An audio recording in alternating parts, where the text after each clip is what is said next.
Bonjour à tous et bienvenue dans ce nouveau podcast. Aujourd'hui, je vais vous raconter une affaire qui s'est déroulée au début du XXe siècle à Tulle en Corrèze. C'est durant l'année 1917, en plein pendant la Première Guerre mondiale qui fait rage en France, qu'un mystérieux corbeau va commencer à semer la zizanie chez les habitants de la ville de Tulle. La Première Guerre mondiale est fortement marquée par la mobilisation des hommes au front, mais les femmes elles aussi sont appelées à la mobilisation afin de remplacer les hommes et tenir le pays à flot. Durant cette période fortement troublée, les couples entretiennent leurs relations à distance grâce au courrier. Ce même courrier qui va devenir un véritable enfer et créer une hystérie collective dans une petite ville qui compte à l'époque 13 000 habitants. La ville de Tulle est une commune du sud-ouest de la France et préfecture du département de la Corrèze dans l'actuelle région Nouvelle-Aquitaine. Et pendant 4 ans, ce n'est pas moins d'une centaine de lettres, toutes nominatives qui seront envoyées, dénonçant des adultères, des petits délits ou encore des secrets de famille inavouables. Le but de l'auteur étant de nuire à la réputation des destinataires. Car les lettres pouvaient très bien être déposées directement dans les boîtes aux lettres, ou bien encore dans un lieu public, espérant qu'un passant lise la nouvelle et puisse ainsi être au courant et colporter l'information gênante. C'est Jean-Baptiste Moury, qui est alors chef de bureau à la préfecture de Corrèze, qui va recevoir la première lettre anonyme. Il est alors écrit « N'épousez pas mademoiselle Laval, qui a des intentions sur vous. C'est une sirène, une charmeuse, mais qui vous rendra malheureux. » Cette mademoiselle Laval, dont parle la lettre, n'est autre que Angèle Laval, une collègue de Jean-Baptiste Moury, qui elle aussi vient de recevoir une lettre. « Méfiez-vous de monsieur Moury, c'est un ennemi. Il vous calomnie, il dit que votre père est un mouchard. Il vous calomnie chez sa maîtresse. » Qui sont Jean-Baptiste Moury et Angèle Laval? Lui à la quarantaine, célibataire, il est employé en tant que cadre au sein de la préfecture. Angèle Laval est arrivée à la préfecture quelques mois plus tôt. C'est la sœur d'un autre employé, Jean Laval, qui l'a fait embaucher. Angèle est amoureuse de Jean-Baptiste, qui lui repousse ses avances car depuis quelques mois il entretient une relation secrète avec une autre employée, Marie-Antoinette Fillot. Jean-Baptiste Moury néanmoins un secret, car il est vrai que quelques années auparavant, il a eu un enfant avec une maîtresse. Cependant, il ne l'a jamais avoué à sa famille.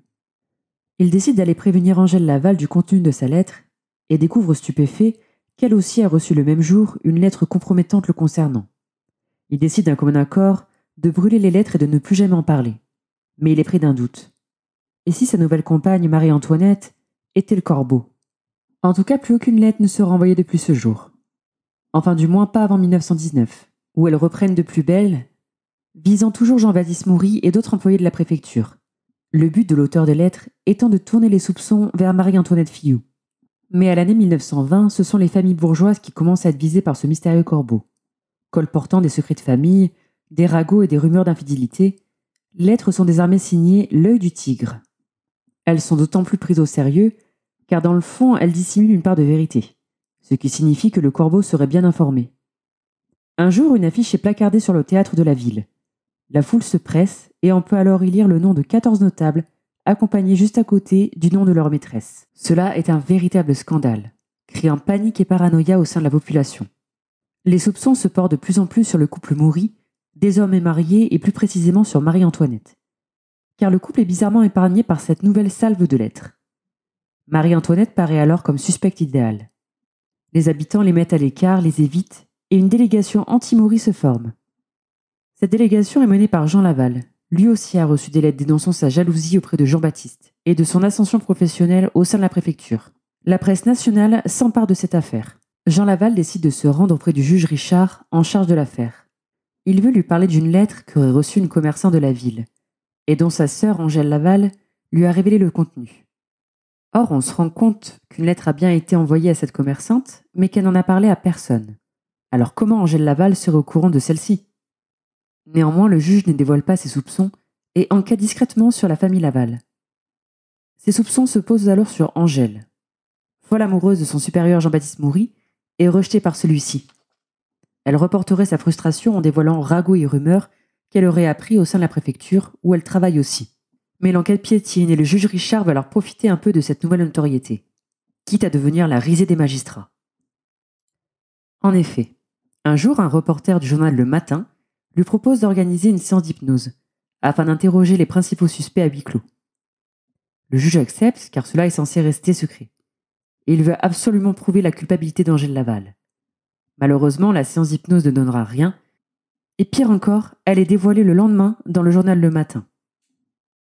Le juge Richard est alors moqué par la France entière. Et l'État même s'insurge contre les méthodes plutôt douteuses de ce juge, qui est alors obligé de céder sa place dans l'enquête. Le corbeau se délecte de cette information. Richard est dégommé. J'en suis heureux. Mais cette histoire va prendre un tournant dramatique en 1921, lorsque le greffier Guibert décède à l'asile où il a été interné après avoir été poussé à la folie par ses mystérieux courriers. Le greffier Auguste Guibert était employé à la préfecture. Il tombe en dépression après qu'une lettre lui annonce l'infidélité de sa femme. Il meurt officiellement d'une congestion cérébrale, mais des doutes de suicide subsistent.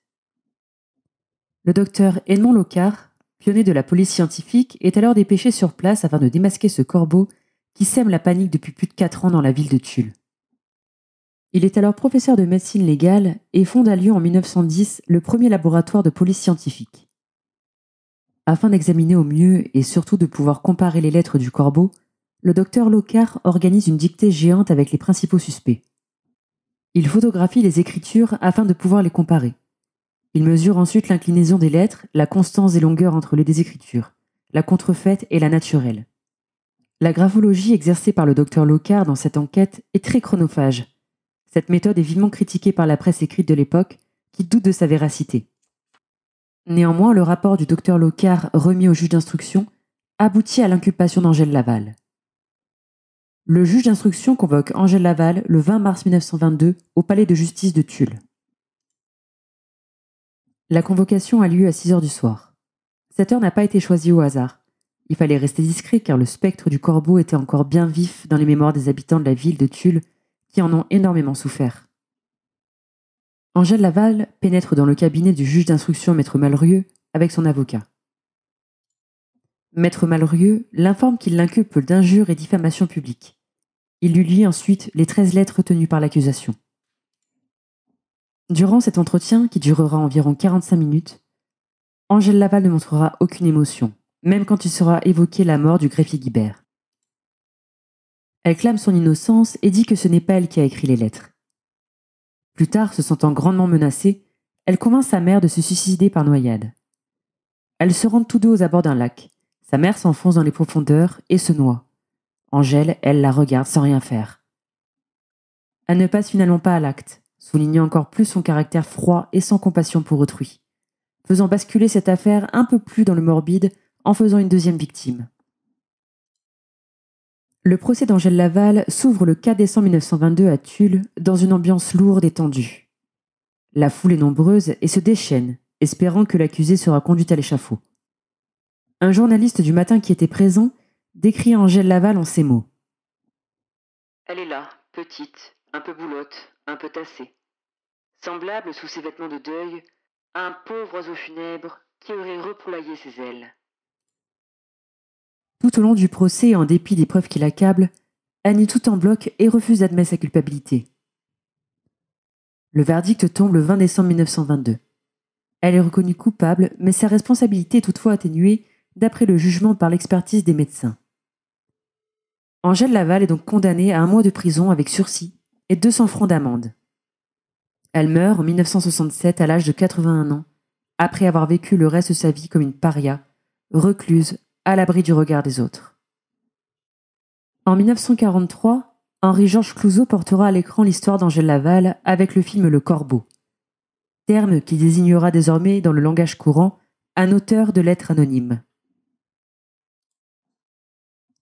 Voilà, ce podcast est maintenant terminé, j'espère qu'il vous aura plu, et quant à moi, je vous dis à très vite pour une nouvelle petite histoire criminelle.